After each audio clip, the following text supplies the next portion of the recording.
Now, what about Friday night? This was Collingwood up against the Gold Coast Suns. And I did say on the news on Friday night, the most important game in the Suns' history, this one, to really find out where they're at and sort of try and cement their place in the 8. They did it. They got the 4 points. But, Lloyd, I just want to ask you, you know, as happy as they will be with the 4 points, will there still be areas of concern for the coach? No doubt, TJ. Here was Damien Hardwick speaking after the game about what went wrong in that second half.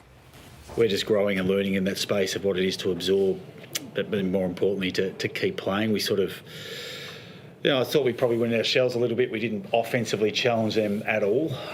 So we'll get some learnings out of it as well. Here is the learnings for Damien Hardwick. So this is the first half of football where the ball movement was outstanding, but then it went wrong. So they were just electric off half-back. And you look at Collingwood setting up the press, and this is a young side maybe who's not ready to win a premiership on what I saw after half-time, where rather than going in for the kill, they thought, how can we hang on to the lead that we've got, which is around that 4 or 5 goal mark, and just try and protect the lead? But they were a sitting duck. So the only way they took the game back on was when they went down.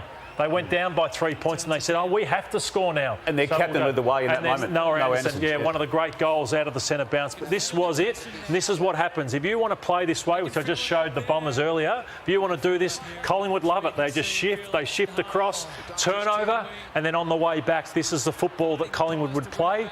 Unfortunately for Collingwood, they missed the opportunity to put the Gold Coast Suns away. But Rory, that's where they've got to improve. But you like what you saw first half? Yeah, well, Gold Coast's first half was incredible. They had a clear plan coming in to take the game on and to go at speed when in their back half. They didn't, as you said, want to be pinned in.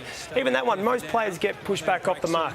That's just a long to a contest. Walter's terrific mark, but they want to attack that last line of Collingwood's, which is exactly what they do here, and they want to do it with speed because they know Collingwood like to set up exactly how Lotto just mentioned. This is my favourite clip of the night. Again, no time wasted there from Rioli. Forwards are outside their opponent, so that kick's absolutely crucial, but that handball's just as important. If they go back off the mark there, Collingwood gets set up, and you see there's only centimetres in it, but that gets over the top of Moore, who's ready to read that one. And again, once they can attack the last line, they've got players out, King's out. That's how they got it done with their movement off half-back. The other way they got it done was around the contest in their forward handballs. I want to watch the way they break the tackles, they use that forward handball because they know Collingwood's pressure is so good and in your face that you've either got to be strong in the contest or you've got to handball through them. Purdy and I spoke about this on Classified the other night. Miller could have booted that long, but we get the extra leg drive from Rao, who then finds a target, and this summed up their night. It was Big Boy Month. At the start of Big Boy Month is what Dimmer mentioned, but that's just grit from Noah Anderson. He led the way all night. This is a huge hit. This is Big Boy Month. This is contest. Watch the way they break some tackles here too. Rao just strong in the contest again. Break that tackle, release the hands. Again, another tackle miss.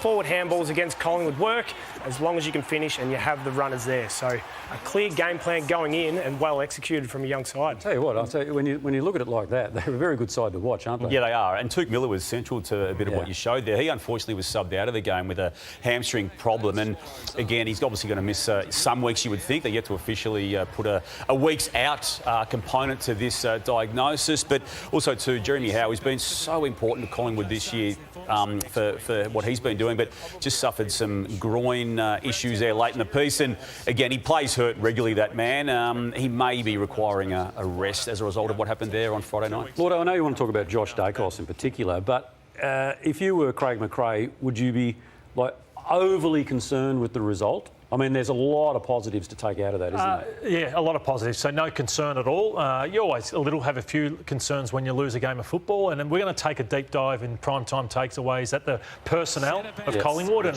what they need to do. But this was Josh Daicos. So out of a loss, TJ, you sometimes you can uncover something. So if they were winning by 6 goals, Josh Daicos would never have gone into the midfield. He would have stayed off half-back. And they've uncovered what I said on Friday night covering this game.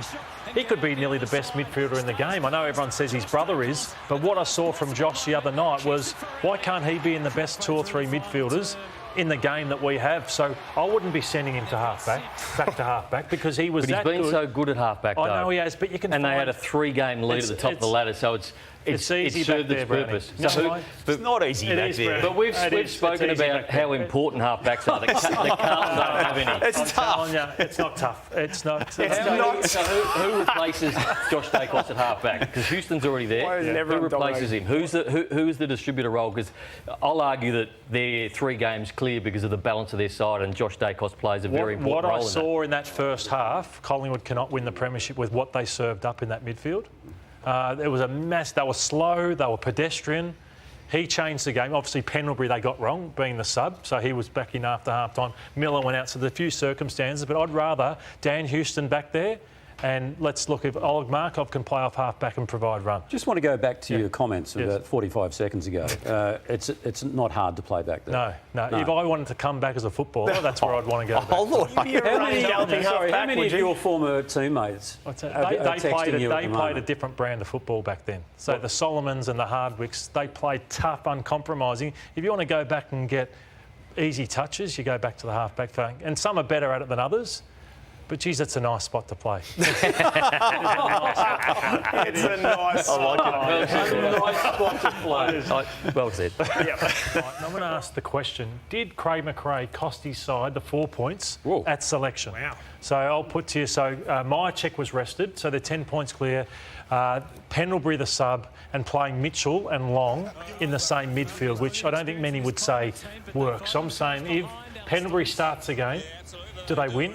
If Myercheck is played, do they win? Because they gave Mason Cox some minutes. He may say we're managing the squad and all those sorts of things, but I just wonder whether they got too cute in this game. Didn't we cost them going up to the Gold Coast? Lauded at the start of the year when Scotty Pendlebury did start as the sub. I think it might have been against Port Adelaide from memory, came on and still played well. They won the game, obviously, so it's a bit different. But isn't that the luxury of having 3 games clear I would at the top of the say ladder? either leave him at home or play him from the start. And can you go, OK, can we get away with taking him off at 3/4 time? Because I just think if you're going to play him, start him, because I think it hurt the team. I hear what you're saying, Lordo, but they clearly need to and want to get some rest into these older players leading into the finals. And ultimately, they were in front with 10 minutes to go. I know they didn't score a goal in the first half, but they had retrieved in that. front from the changes they made. Because when that first half was on, it was an absolute they were a dog's breakfast. And I think it didn't help that Daicos went down. He looked hampered in that first half. He couldn't run as well. And that's when Josh came in and provided that run and speed and carry. They just looked a bit slow around the midfield in that first half. Can I just ask, just backing up what Nathan said, 2.5 games clear on top of the ladder they were going into this. Isn't that an ideal opportunity, without becoming complacent, just to try a few things? 7, 8 games out, I'm just wondering whether you bank another against a good side. So I just wonder whether it was another occasion not to do it against the Suns up at Gold Coast, where it's going to be a tricky game and tricky opposition. What's their best midfield mix then? Well, it's only one of the two. I think it's Ned Long. And I just wonder where they were so slow through that midfield that whether, again, Daicos does come in. So never play Long and Mitchell in the same team? No. As of right now? Same team? Same team, yeah. They both can't play. And I think Long complements Pendlebury and the Daicos better than Tom Mitchell does, because Long just plays his role, can take out somebody, he handballs more, whereas Tom Mitchell's an accumulator of disposal, whereas Long, I think, makes the other players around him better.